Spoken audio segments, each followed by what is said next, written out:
So those standing in verse 14, those standing the pigs went off and reported this in the town and countryside, and the people went out to see what had happened. When they came to Jesus, they saw the man who had been possessed by the legion of demons, sitting there dressed in his right mind, and they were afraid.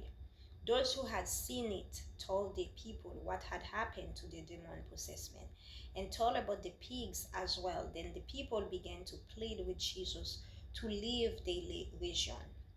The region.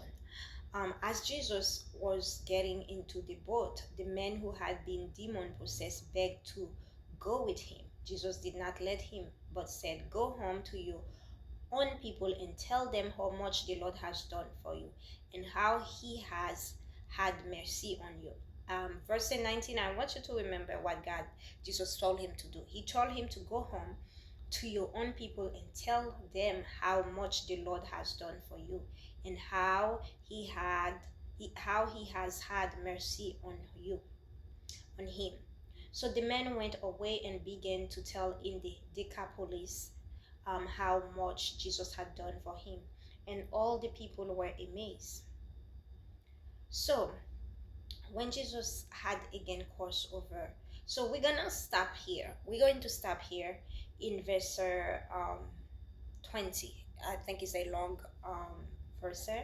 It's a long one. So I will do the rest another day, and I will give the so to understand what we learn about this story in Mark 5 verse 1 to 20. So this powerful story of Jesus over the spiritual realm and the purpose behind the deliverance, right? This is not just a story about demon, it's a story about identity restore and testimony release. And that's why I stop when I hear Jesus told him to go and tell in everywhere everyone what the Lord has done to him.